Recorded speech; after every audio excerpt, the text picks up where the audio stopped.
बिस्मिल्लाहिर्रहमानिर्रहीम। अस्सलाम वालेकुम डियर स्टूडेंट्स, मैं आपका टीचर ज़हीर अहमद कुरैशी। बच्चों, लास्ट लेक्चर के अंदर हमने short distance and long distance wireless communication को डिफाइन किया था, जिसमें हमने ये देखा था कि फ्यू मीटर से लेकर 50 किलोमीटर तक अगर कोई टेक्नोलॉजी हमें कवरेज दे रही है तो वो क्या short distance wireless communication technology में लाया करती है। और अबव 50 किलोमीटर जो टेक्नोलॉजीज यूज होती हैं फॉर वायरलेस कम्युनिकेशन वो लॉन्ग डिस्टेंस वायरलेस कम्युनिकेशन के लिए यूज हो रही होती हैं, जिनमें cellular communication and GPS use हो रही थी। जबकि शॉर्ट डिस्टेंस के अंदर हमने देखा था कि wifi, WiMAX, Bluetooth and infrared technologies use हो रही थी। अब हम उन्हीं शॉर्ट डिस्टेंस वायरलेस कम्युनिकेशन की टाइप्स को डिस्कस करेंगे इन डिटेल। तो स्टार्ट करते हैं इंफ्रारेड से।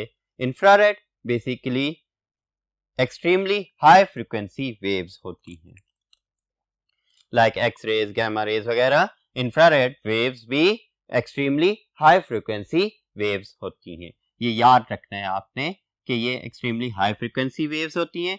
These are use for very short range communication, लेकिन ये ज्यादा लॉन्गर डिस्टेंस के लिए यूज नहीं हो रही होती, बहुत ही शॉर्ट रेंज की कम्युनिकेशन को परफॉर्म करने के लिए यूज होती हैं। ये डाटा को ट्रांसमिट कर सकती हैं अप टू 30 फीट। ये राउंड अबाउट फिगर है, ठीक है, कि ये डाटा को ट्रांसमिट करती हैं स्ट्रेट लाइन में अप टू 30 फीट तक। Commonly use applications are usages of infrared technology in wireless communication are. अगर हम देखें कि ये high frequency short range waves को हम कहां यूज कर रहे हैं फॉर वायरलेस कम्युनिकेशन, तो इनके अंदर हमारे पास कार लॉकिंग सिस्टम्स आ जाते हैं फॉर ऑटोमेटिक लॉकिंग और unlocking of doors. Car locking system आपको पता है कि रिमोट कंट्रोल सिस्टम्स होते हैं। आप डोर गाड़ी से दूर हैं तभी आप रिमोट के जरिए डोर को लॉक और अनलॉक कर सकते हैं। फिर इसी तरह से इन पेरिफेरल और IO devices, mouse, keyboard, printer वगैरह में भी ये यूज हो रही होती हैं to be connected with the modern computer. आजकल जो कंप्यूटर्स हैं उनके अंदर इंफ्रारेड वेव्स का भी फीचर मौजूद होता है, जिसके जरिए से हम माउस, कीबोर्ड, प्रिंटर वगैरह को जो इंफ्रारेड बेस्ड हो उन्हें कनेक्ट कर सकते हैं और कम्युनिकेशन को परफॉर्म कर सकते हैं। लेकिन बच्चों याद रखें कि इंफ्रारेड वेव्स डायरेक्ट लाइन में या स्ट्रेट लाइन के अंदर कम्युनिकेशन परफॉर्म कर रही होती है। कोई भी ऑब्स्टिकल आ जाए या इनकी पॉइंट टू पॉइंट कम्युनिकेशन ना हो तब ये कम्युनिकेशन परफॉर्म नहीं कर रही होती।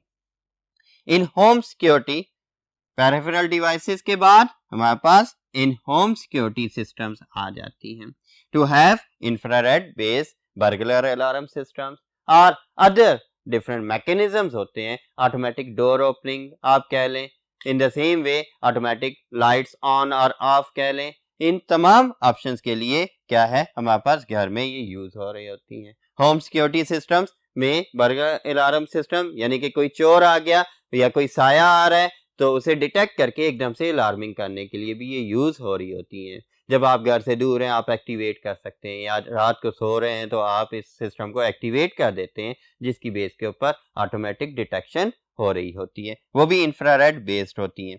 अगर आप देखें कहीं आप रेस्टोरेंट्स में जाते हैं या किसी ऑफिस वगैरह में जाते हैं, वहां पर जैसे ही आप डोर के करीब जाते हैं डोर ऑटोमेटिकली ओपन हो जाता है, और जैसे ही आप उधर से गुजरते हैं तो डोर ऑटोमेटिकली क्लोज भी हो जाता है। वहां पर भी इंफ्रारेड बेस्ड सिस्टम्स लगे होते हैं जिनके जरिए से डोर ओपन और क्लोज हो रहे होते हैं। इन remote control systems, television, toys etcetera, बच्चों के टॉयज हैं या टेलीविजन देख लें या आजकल सीडी प्लेयर्स वगैरह भी हैं जो रिमोट के जरिए कंट्रोल किए जा रहे होते हैं। उनमें भी कौन सी टेक्नोलॉजी यूज हो रही होती है? इंफ्रारेड टेक्नोलॉजी ही यूज की जा रही होती है, ठीक है। उसके जरिए से सिग्नल्स दिए जाते हैं उस डिवाइस को ताकि वो अपने ऑपरेशंस परफॉर्म कर सकें। लेकिन कौन से सिग्नल्स होते हैं? वायरलेस सिग्नल्स होते हैं। इन आईओटी बेस्ड डिवाइसेस, आजकल आपने आईओटी का नाम सुना है और आपने एक टॉपिक भी पढ़ा चैप्टर नंबर 1 में आईओटी का, इंटरनेट ऑफ थिंग्स, जिसके अंदर डिवाइसेस को कैपेबल बना दिया जाता है कि वो वायरलेस नेटवर्क के थ्रू कम्युनिकेशन परफॉर्म कर सकें और डिफरेंट ऑपरेशंस परफॉर्म कर सकें। तो उसके अंदर भी हमारे पास इंफ्रारेड बेस्ड सिस्टम्स यूज होते हैं ताकि वो ऑटोमेटिक ऑपरेशंस को परफॉर्म कर सके। तो बेटा ये था आपके पास इंफ्रारेड से रिलेटेड कि ये एक्सट्रीमली हाई फ्रीक्वेंसी वेव्स हैं जो कि शॉर्ट रेंज कम्युनिकेशन के लिए यूज हो रही होती हैं मैक्सिमम 30 फीट तक। चलते हैं नेक्स्ट बोर्ड पर और मजीद डिवाइसेस को डिस्कस करते हैं। जी बेटा, हमने इंफ्रारेड को तो डिस्कस कर लिया, अब हम डिस्कस करते हैं another short distance wireless communication device Bluetooth को। ब्लूटूथ आप मोबाइल्स में फ्रिक्वेंटली यूज करते हैं एक मोबाइल से दूसरे मोबाइल को डाटा ट्रांसफर करने के लिए, या मोबाइल से लैपटॉप या टैबलेट वगैरह में डाटा ट्रांसफर करने के लिए, एंड इवन आजकल तो डिजिटल कैमरे से मोबाइल वगैरह में भी डाटा ट्रांसफर के लिए आपके पास ब्लूटूथ टेक्नोलॉजीज यूज हो रही हैं। Bluetooth is also a short range and low speed wireless communication technology। ये क्या है? शॉर्ट रेंज है और लो स्पीड वायरलेस कम्युनिकेशन टेक्नोलॉजी है। ठीक है, it ranges around 10 meters with data transfer rate up to 723 kbps which is very slow। 723 kb के data transfer rate के साथ ये 10 मीटर तक डाटा को ट्रांसमिट कर सकती है। इट कंज्यूम्स लो पावर, लेकिन ये बेनिफिशियल क्यों है? ये आजकल डिवाइसेस में क्यों मौजूद है? इस वजह से कि इसे इतनी ज्यादा पावर की जरूरत नहीं होती, जबकि इंफ्रारेड वेव्स ज्यादा पावर कंज्यूम कर रही होती है। तो ये लो पावर कंज्यूम करती हैं, इस वजह से it allows the devices to connect. इसके जरिए से डिवाइसेस कनेक्ट होती हैं और अपनी इंफॉर्मेशन एक्सचेंज कर रही होती हैं विद अदर डिवाइसेस। लाइक आप मोबाइल फोन्स में से यूज कर रहे हैं, such as mobile phones, laptops, personal computers, printers, Bluetooth based printers मौजूद हैं, डिजिटल कैमरा मौजूद है, वीडियो गेम कंसोल भी मौजूद है जिनमें ब्लूटूथ बेस्ड डिफरेंट कंपोनेंट्स होते हैं और आप गेमिंग प्ले कर सकते हैं। आपने निंटेंडोज का नाम तो सुना होगा, उसके अंदर भी क्या है? ब्लूटूथ बेस्ड आपके डिफरेंट इक्विपमेंट्स या डिफरेंट ऐसे पार्ट्स आ जाते हैं गेमिंग के जिनके थ्रू आप गेम परफॉर्म कर सकते हैं। लाइक आप अगर क्रिकेट खेल रहे हैं, आपके पास ब्लूटूथ बेस्ड बैट होगा, आप एक ब्लूटूथ एरिया के अंदर उस बैट के साथ शॉट प्ले कर रहे हैं और वही शॉट कंप्यूटर के अंदर प्ले हो रही होगी। जरा टेनिस है तो टेनिस के अंदर, और इसी तरह से डिफरेंट गेम्स हैं जिनके अंदर वीडियो कंसोल्स यूज हो रही होती हैं और वो इंफ्रारेड बेस्ड होती हैं और वो डिवाइसेस कनेक्ट हो जाती हैं कंप्यूटर के साथ, और जो ऑपरेशन वो डिवाइस परफॉर्म कर रही होती हैं, मोशन कंट्रोल्स हो रही होती हैं, तो वो तमाम के तमाम ऑपरेशंस कंप्यूटर के अंदर भी परफॉर्म किए जा रहे होते हैं। It can also be used to replace cables to connect peripheral और IO devices with the computer. अब देखें, कंप्यूटर के साथ जब हमने पेरिफेरल या आईओ डिवाइसेस को कनेक्ट करना है, पहले बहुत सारी केबल्स कनेक्ट करते थे हम कंप्यूटर के साथ, और कंप्यूटर के साथ साथ बहुत सारी केबल्स का रश भी होता था। लेकिन अब ब्लूटूथ बेस्ड डिवाइसेस आ गई हैं और जिनके जरिए से हम आसानी से कंप्यूटर के साथ उन डिवाइसेस को कनेक्ट कर सकते हैं। प्रिंटर्स हो गए, माउस है, कीबोर्ड है, इसी तरह से स्कैनर्स वगैरह, ये तमाम डिवाइसेस कंप्यूटर के साथ कनेक्ट की जा सकती हैं विदाउट यूजिंग केबल्स। और इसका एक एडवांटेज इंफ्रारेड पर यह भी है ये कि एक रेंज के अंदर हम इसे मूव भी कर सकते हैं, ये फ्री टू मूव होते हैं, जबकि इंफ्रारेड के अंदर point two point connection establish होना लाजमी होता है इन स्ट्रेट लाइन, लेकिन इसके अंदर इतना ज्यादा स्ट्रेट लाइन में डाटा कनेक्शन की जरूरत नहीं होती। ये किसी भी एंगल में एक line of site communication perform कर लेती हैं। तो बेटा ब्लूटूथ एक शॉर्ट रेंज लो स्पीड वायरलेस कम्युनिकेशन टेक्नोलॉजी है जो कि बड़ी यूजफुल है in modern computers and different devices, क्योंकि ये ज्यादा पावर कंज्यूम नहीं कर रही होती। बट इसका डिसएडवांटेज क्या है कि ये बहुत लो speed data transfer rate provide कर रही होती है। इसके बाद हम डिस्कस करते हैं wifi. Wifi stands for wireless Fidelity. What is wireless fidelity या Wi-Fi? आपने पिछले टॉपिक्स में वाईफाई के बारे में ये भी पढ़ा था वायरलेस एक्सेस पॉइंट्स के टॉपिक में कि ये एक प्रोटोकॉल होता है। ये एक ऐसी टेक्नोलॉजी है जो उस प्रोटोकॉल की बेस के ऊपर डाटा कम्युनिकेशन को परफॉर्म कर रही होती है। It is a short range wireless communication system commonly used in homes and offices। ये क्या कॉमनली यूज होने वाली टेक्नोलॉजी है कि इसमें घरों में और ऑफिस में जो कंप्यूटर्स यूज हो रहे हैं उनमें, ठीक है। It is use to build WLAN। WLAN क्या है? Wireless local area network. एक लोकल एरिया नेटवर्क आपने पिछले चैप्टर के अंदर पढ़ा कि एक ऐसा नेटवर्क होता है जो एक क्लोज विसिनिटी के अंदर डिफाइन किया गया होता है। एक बिल्डिंग भी हो सकती है, एक रूम भी हो सकता है, एक ऑफिस भी हो सकता है, या क्लोज नेबरिंग बिल्डिंग्स भी हो सकती हैं। इनके दरमियान जो नेटवर्क बनाया जाता है उसे लोकल एरिया नेटवर्क कहते हैं। और अगर ये वायरलेस टेक्नोलॉजी के जरिए बनाया जा रहा है तो तब इसे क्या कहा जाएगा? WLAN, wireless local area network कहा जाता है। और वाईफाई टेक्नोलॉजी के जरिए से हम WLAN बना सकते हैं। It can transmit information up to 30 to 40 meters, which is very limited। लेकिन फिर भी ये 30 to 40 मीटर की जो रेंज है ये फिर भी लिमिटेड है। इसके जरिए हाई स्पीड डाटा ट्रांसफर तो होता है, लेकिन इससे ज्यादा रेंज बढ़ाई जाएगी तो डाटा ट्रांसमिशन स्पीड स्लो होती चली जाती है। बेटा वाईफाई ज्यादातर कंप्यूटर्स के लिए यूज हो रहा होता है। आज के घरों में देखें तो हमारे पास जो इंटरनेट कनेक्शंस हैं वो वाईफाई कनेक्शंस ही होते हैं। इवन कि हमारी जो डिवाइसेस हैं, लैपटॉप है, मोबाइल्स वगैरह के अंदर वाईफाई चिप भी लगी होती है जिसके जरिए से हम वाईफाई कनेक्शंस को रिसीव भी कर सकते हैं और ट्रांसमिट भी कर सकते हैं। तो बेटा मजीद पॉइंट्स के लिए हम चलते हैं नेक्स्ट बोर्ड की जानिब और इस टॉपिक को कंप्लीट करते हैं।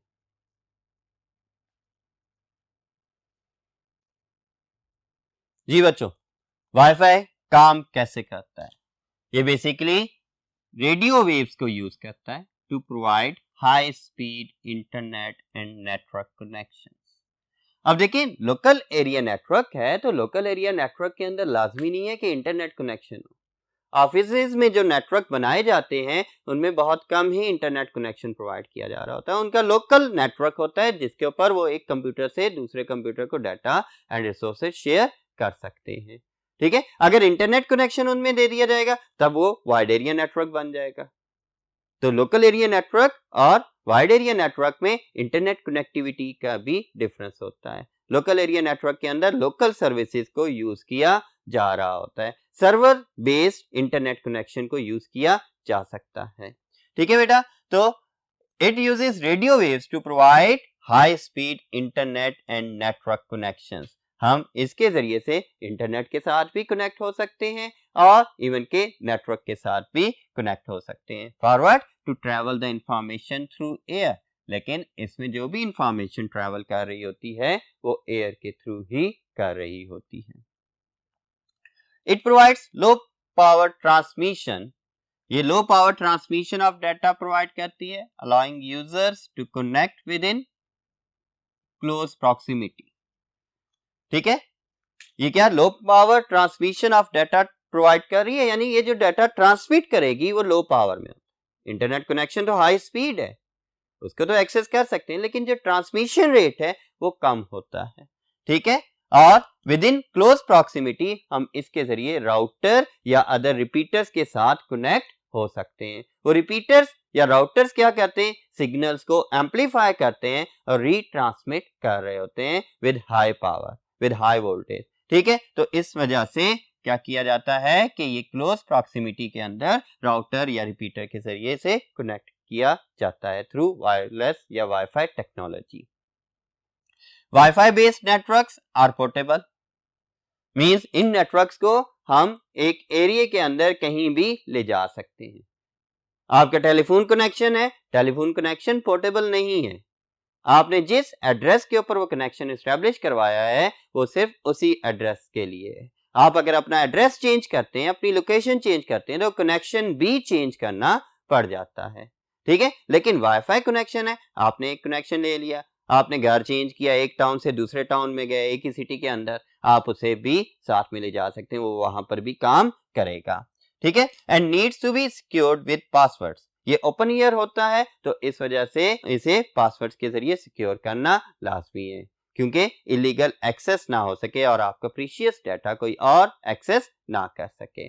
अगर आप घर के अंदर जो वाईफाई नेटवर्क है उसे भी पासवर्ड प्रोटेक्टेड नहीं करते तो मे बी आपके मोहल्ले वाले आपसे ज्यादा इंटरनेट को वहां से यूज कर रहे हो, या आपका जो शेयर डाटा है उसको एक्सेस कर रहे हो और किसी भी पर्पस के लिए उसे यूज कर लें, जो कि आपके लिए बड़ा हार्मफुल हो सकता है। तो बेटा ये थी आपके पास वाईफाई के हवाले से पॉइंट्स। अब वाईमैक्स को देखते हैं, वाईफाई और वाईमैक्स में क्या डिफरेंस है। वाईफाई एक क्लोज प्रॉक्सिमिटी के अंदर नेटवर्क सिग्नल्स प्रोवाइड कर रहा होता है, जबकि वाईमैक्स क्या करता है, up to 40 to 50 kilometre range के अंदर डाटा ट्रांसमिशन को प्रोवाइड कर रहा होता है। WiMAX stands for world wide interoperability for microwave access. ये बेसिकली एक माइक्रोवेव ट्रांसमिशन बेस्ड सिस्टम है जिसके जरिए से हम 40 to 50 किलोमीटर के अंदर डाटा को ट्रांसमिट कर सकते हैं विद यूजिंग ट्रांसीवर्स, ठीक है। तो it is similar to wifi, ये वाईफाई की तरह से ही काम करता है। वाईफाई के अंदर रिपीटर्स और राउटर्स यूज हो रहे होते हैं, इसके अंदर हाई पावर ट्रांसीवर्स यूज हो रहे होते हैं और टावर्स यूज हो रहे होते हैं, बूस्टर्स यूज होते हैं जिनके जरिए सिग्नल्स बूस्ट अप कर दिए जाते हैं और इस रेंज तक प्रोवाइड कर दिए जाते हैं। किस रेंज तक? Covers a range of 40 to 50 kilometre. अब वाईमैक्स के जरिए से हम पब्लिक एरिया नेटवर्क सर्विसेज को यूज कर सकते हैं। ये पब्लिक एरिया नेटवर्क सर्विसेज क्या है? यूनिवर्सिटीज के अंदर ओपन नेटवर्क एक्सेस दी गई होती है, इसी तरह डिफरेंट आईटी पार्क्स हैं उनके अंदर ओपन इंटरनेट एक्सेस दी गई होती है, या डिफरेंट सर्विसेज हैं, डिफरेंट एरियाज ऐसे हैं कि उन एरियाज में आपको ओपन इंटरनेट एक्सेस दी गई है कि आप ओपनली डाटा को एक्सेस कर सकते हो, इंटरनेट को एक्सेस कर सकते हो। तो उसके लिए वो ओपनली इतने ज्यादा लार्ज एरिया में कैसे सिग्नल्स प्रोवाइड कर रहे हैं, कैसे ट्रांसमिशन ऑफ द इंफॉर्मेशन कर रहे होते हैं, बाय यूजिंग वाईमैक्स। वो इंटरनेट कनेक्शन या इंटरनेट सर्विसेज को यूजिंग वाईमैक्स ही प्रोवाइड कर रहे होते हैं। तो ये पब्लिक नेटवर्क सर्विसेज को एक्सेस करने के लिए यूज होता है। इट क्रिएट्स अ मैन क्या है? Metropolitan area network. अब वाईफाई के जरिए से हम क्या क्रिएट कर रहे थे? WLAN, wireless local area network. इसके जरिए से हम क्या कर रहे हैं? एक मेट्रोपॉलिटन एरिया नेटवर्क एस्टैब्लिश कर सकते हैं, एक ऐसा नेटवर्क जो विद इन द सिटी काम कर सके, जिस तरह से आपका केबल टीवी नेटवर्क होता है, या जिस तरह से मोबाइल नेटवर्क्स हैं, या कोई ऐसा इंटरनेट सर्विस प्रोवाइडर्स का कोई नेटवर्क हो सकता है जो खास एरिया के अंदर या एक ही सिटी के अंदर काम कर रहा हो, तो वो क्या? वो आपके पास मेट्रोपॉलिटन एरिया नेटवर्क कहलाता है। इन द सेम वे अगर आप देखें तो ये विद इन सिटीज भी हो सकता है मेट्रोपॉलिटन एरिया नेटवर्क, लेकिन ये 40 to 50 किलोमीटर की रेंज तक के लिए हमारे पास वाईमैक्स यूज हो रही होती है। ये एक डिवाइस जिसके जरिए से आप इस रेंज में डाटा को एक्सेस कर सकते हैं। It provides wireless alternative to cable TV and DSL connection. जो DSL कनेक्शन हैं, आपको जगह जगह के ऊपर अपने ऑफिस में अलग कनेक्शन चाहिए, घर में अलग चाहिए, अदर दूसरे ऑफिस में अलग चाहिए, या मल्टीपल ब्रांचेस हैं उनमें अलग कनेक्शन की बजाय एक ऑर्गेनाइजेशन क्या कर सकती है? एक वाईमैक्स बेस्ड कनेक्शन एस्टैब्लिश कर सकती है जिसके जरिए तमाम ब्रांचेस को सेम नेटवर्क फैसिलिटी प्रोवाइड की जा सकती है। लेकिन याद रखिएगा कि वाईमैक्स क्या यूज करती है? माइक्रोवेव टेक्नोलॉजी यूज करती है, और माइक्रोवेव टेक्नोलॉजी को एक जगह से दूसरी जगह पर ट्रांसफर करने के लिए एक तो स्ट्रेट लाइन में होना लाजमी है, और दूसरा इसकी फ्रीक्वेंसी को मेंटेन रखने के लिए बूस्टर्स का होना लाजमी होता है। It is capable to provide services anywhere within the city. मैंने बताया 40 to 50 किलोमीटर की रेंज में विद इन द सिटी हम कहीं पर भी इसकी सर्विसेज को एक्सेस कर सकते हैं, ठीक है बेटा। तो ये आपके पास विद इन द सिटी आसानी से अपनी सर्विसेज प्रोवाइड कर सकता है। It uses more complex technology. अभी वाईफाई जैसा तो है, लेकिन वाईफाई से ज्यादा कॉम्प्लेक्स टेक्नोलॉजी को यूज कर रहा होता है। And transmits information using microwaves. अब माइक्रोवेव्स को यूज करते हुए और इंफॉर्मेशन को ट्रांसमिट करता है with in the complex technology. Complex technology अभी आपको बताया कि बूस्टर्स की जरूरत होती है, एम्पलीफायर्स की जरूरत होती है, जिसके जरिए से सिग्नल्स की स्ट्रेंथ को मेंटेन रखा जाए। तो बच्चों, ये थे आपके पास शॉर्ट रेंज वायरलेस डिवाइसेस जिनके जरिए से हम शॉर्ट डिस्टेंस वायरलेस कम्युनिकेशन को परफॉर्म कर सकते हैं। उम्मीद है कि आपको इनके पॉइंट्स समझ आए होंगे।